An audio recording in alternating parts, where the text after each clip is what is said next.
30 विधानसभा क्षेत्र में चुनाव हो रहे हैं।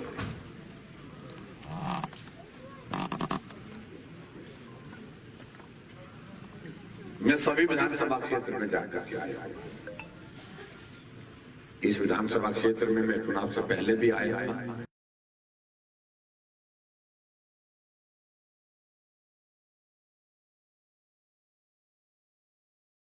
और आज भी आपके बीच में एक सभा इससे पहले करके आया।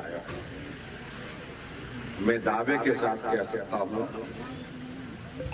कि हिमाचल प्रदेश के उपचुनाव की तीनों सीटें विधानसभा के और मंडी की लोकसभा की हम सबकी सब जीतने वाले हैं।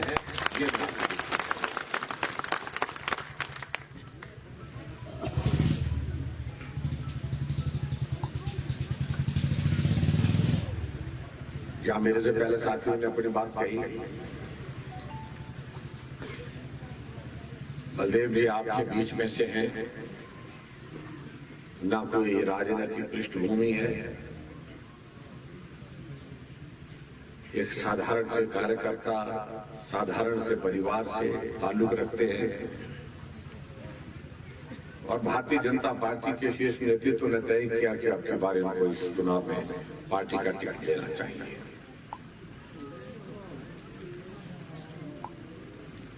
और दूसरी तरफ तो मैं उस बारे में ज्यादा कुछ कहना नहीं चाहूंगा।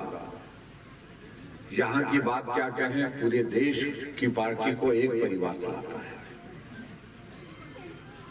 और आज से नहीं वर्षों से।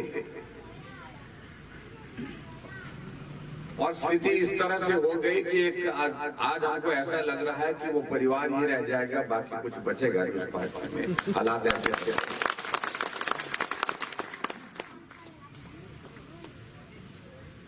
इस क्षेत्र से विकास की जो समस्याएं थी, उन समस्याओं को मैंने कुछ वक्त पहले जब आकर के सुना, उनके समाधान की दृष्टि से भी जो कहने की बातें थी, करने की बातें थी, वो भी हमने करी।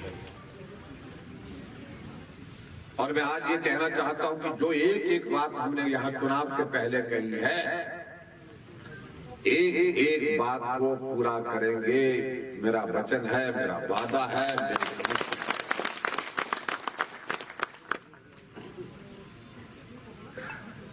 बलदेव जी को आप चुन करके भेजिए और भी कुछ करने के लिए उसके बाद होगा, वो भी नहीं छोड़ेंगे, वो भी करके देंगे। ये भी मैं आपके बीच में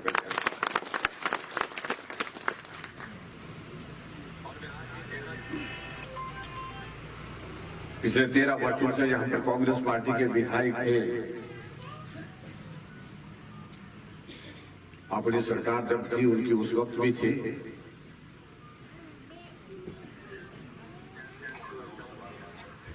लेकिन आज भी मैं देख रहा हूं इस विधानसभा क्षेत्र में मूलभूत जो समस्याएं हैं, उन समस्याओं का समाधान अभी तक नहीं हुआ, जबकि ये क्षेत्र लंबे समय तक कांग्रेस पार्टी के पास रहा, सत्ता में भी विपक्ष में।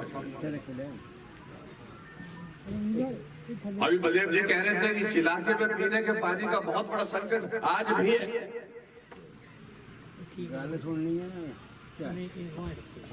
अगर समाधान आप चाहते हैं कि पीने के पानी की समस्या का समाधान है, रास्ता एक है, बलदेव जी को चुन करके भेजिए और उसका समाधान क्या करना है ये हम पर करते हैं।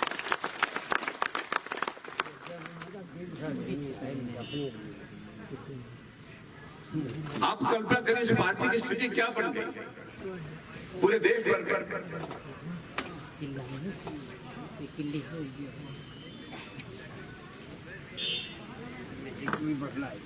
जब स्टार प्रचारक बनाने की बात आएगी, कौन कैंपेन के लिए जाएंगे, हमारी पार्टी की ओर से ये जो मंच पर बैठे हुए नाम, ये नाम गए, विधायक गए, पूर्व विधायक गए, पार्टी के पदाधिकारी के नाम दिए उसमें।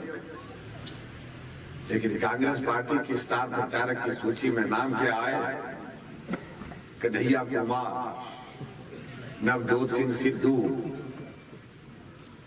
और कन्हैया कुमार तो शायद यहां आ भी गए। ये कौन है कन्हैया कुमार, जानना चाहिए। ये वो कन्हैया कुमार है जो जेएनयू में कॉमरेड होता था, कम्युनिस्ट होता था और जहां नारे लगाता था, भारत तेरे टुकड़े होंगे आजाद इंशाअल्लाह इंशाअल्लाह, ये बात कहने वाला वही कन्हैया कुमार कांग्रेस का यहाँ पर स्टार कैंपेनर है। ये कन्हैया कुमार वो कन्हैया कुमार है जिसने कहा अफजल हम शर्मिंदा है, तेरे कातिल जिंदा है। ये अफजल कौन था? ये अफजल वो था जिसने लोकसभा पर हमला किया था। लोकसभा में दर्जनों लोग मर गए थे उस वक्त, आपको मालूम है। बाद में जब फांसी हुई इससे दुर्भाग्य क्या हो रहा होता है। ये वही कन्हैया लाल है जिसने कहा कि सेना के जवान कश्मीर में अत्याचार करते हैं, महिलाओं को प्रताड़ित करते हैं। वो कांग्रेस पार्टी का स्टार करते थे जिसके ऊपर देशद्रोह का मामला था। और दूसरे हमारे सिद्धू जी कभी हमारे साथ हुआ करते थे। अब उनके तो चुटकुले सुनने का बड़ा। अब मनमोहन सिंह जी किस बारे में क्या बोलते थे उस वक्त,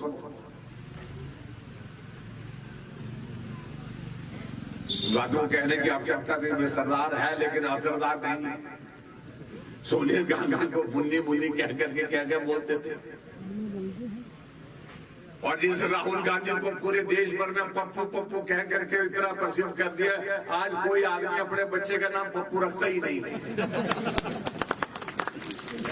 पहले प्यार से रखते थे पप्पू, आज नहीं रखते। अगर किसी ने रख दिया नाम तो वो बोलता भाई साहब माफ करो, मेरा नाम ये नहीं है, मेरा नाम असली ये है।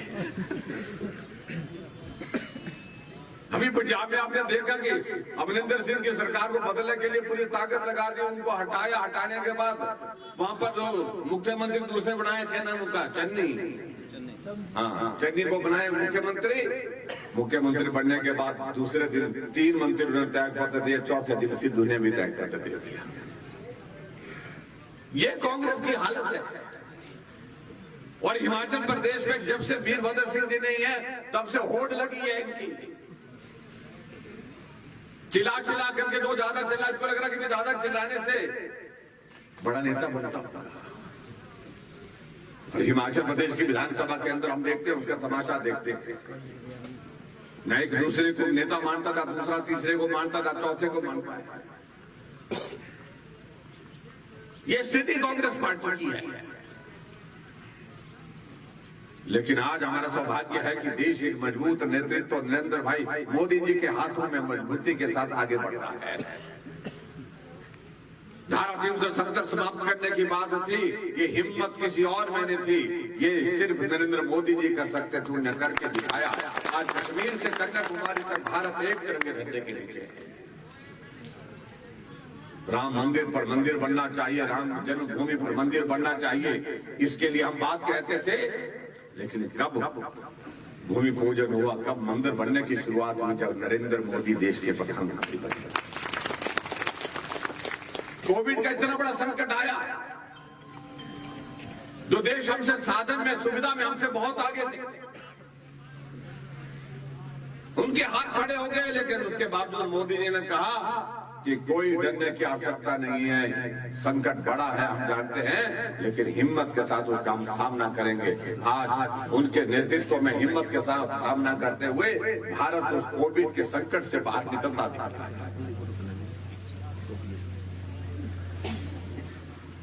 यहां जिक्र कर रहे थे तानिया जी, वैक्सीन का जिक्र कर रहे थे। नरेंद्र मोदी जी ने कहा कि हमारे देश में 135 करोड़ की आबादी का ये देश, क्या हमारे साइंटिस्ट अपने देश के अंदर वैक्सीन नहीं बना सकते? और आज देखिए भारत के साइंटिस्ट ने, भारत के अंदर भारत की कंपनी ने वैक्सीन बना करके वो वैक्सीन का अभियान चल रहा। और ये कांग्रेस के नेता कहते थे कि हम तो नहीं लगाएंगे, ये तो भाजपा की वैक्सीन है। लोगों को गुमराह करते रहे।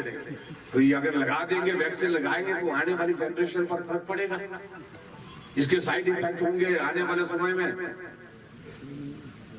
बच्चे मंदबुद्धि होंगे, कई तरह की बातें, कई आने वाली जनरेशन में फर्क पड़ेगा, ये बोला।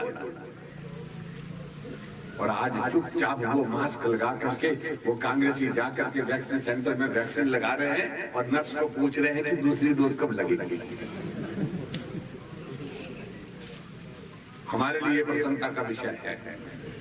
जब वैक्सीन का ये अभियान चला तो हमने पूरे देश भर में, हिमाचल ने पहल की, हमने कहा हम पहले करेंगे, इसको सबसे पहले करेंगे, और पूरे देश भर में पहली डोज कंप्लीट करने वाला हिमाचल नंबर 1 पर।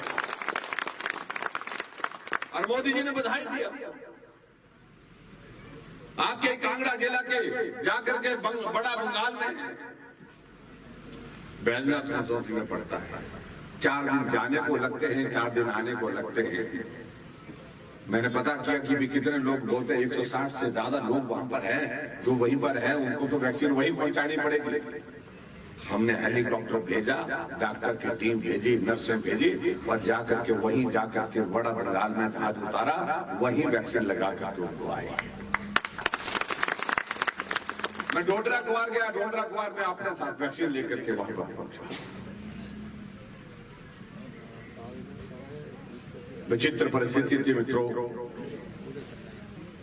आज से पहले, मेरे से पहले 5 मुख्यमंत्री और रहे, उनको एक सामान्य परिस्थिति में काम करने का सौभाग्य प्राप्त हुआ।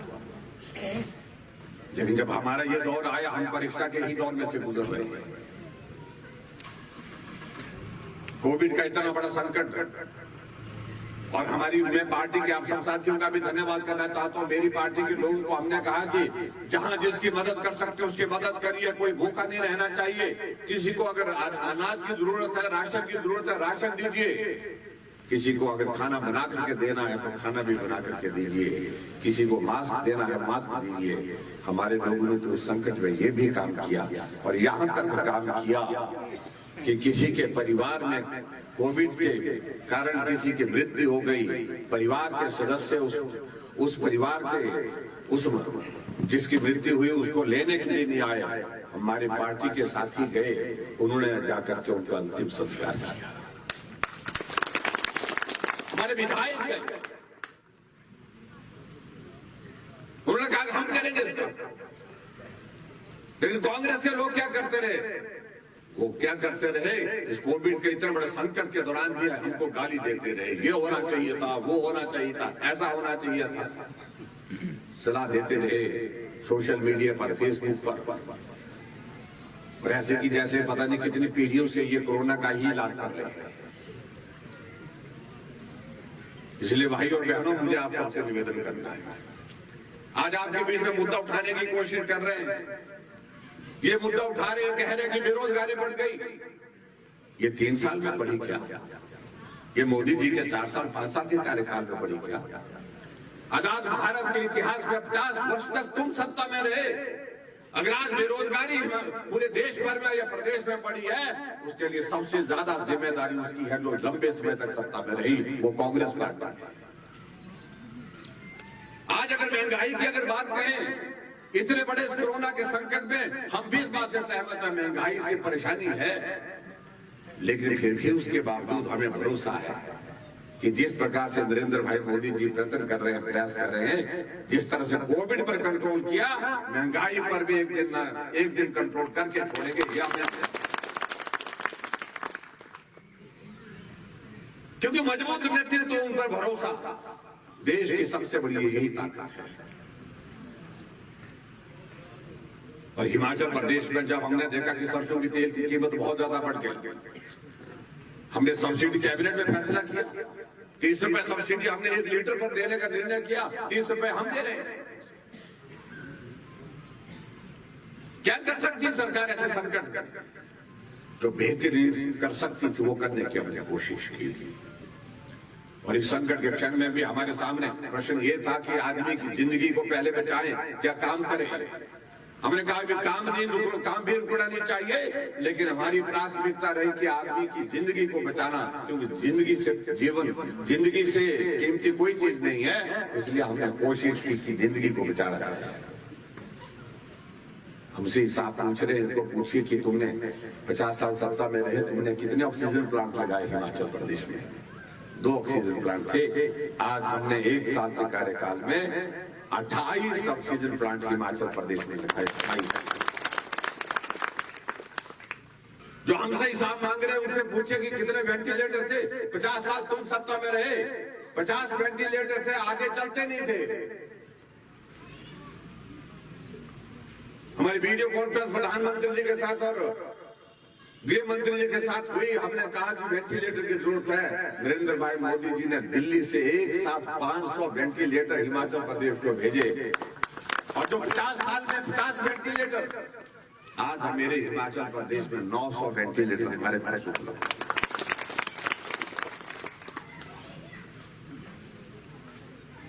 वैक्सीन लगाने के लिए बात आई, कीमत कितनी होगी, इसको लाने का व्यवस्था कैसा, खर्चा कितना होगा। 400 करोड़ रुपए पर खर्च होना था हिमाचल की आबादी के हिसाब से, और हमने ऐलान कर दिया कि हम फ्री ऑफ कॉस्ट करेंगे। लेकिन नरेंद्र भाई मोदी जी ने पूरे देश के लिए कहा, रुकिए, आप सुनिए, हिमाचल ही नहीं, जितने कांग्रेस के शासन के राज्य हैं वहां पर भी पूरे देश भर में हम फ्री ऑफ कॉस्ट वैक्सीन देंगे। पूरे देश भर को फ्री ऑफ कॉस्ट जो है वैक्सीन उपलब्ध कराई, और 400 करोड़ रुपए की वैक्सीन हिमाचल प्रदेश पे इसका खर्चा आता है।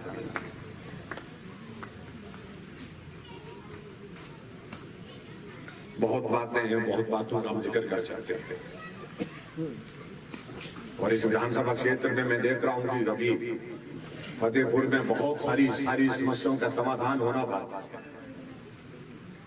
4 वर्षों में यहां पर काम की कमी रही, हम आपसे सिर्फ 1 साल मांग रहे हैं।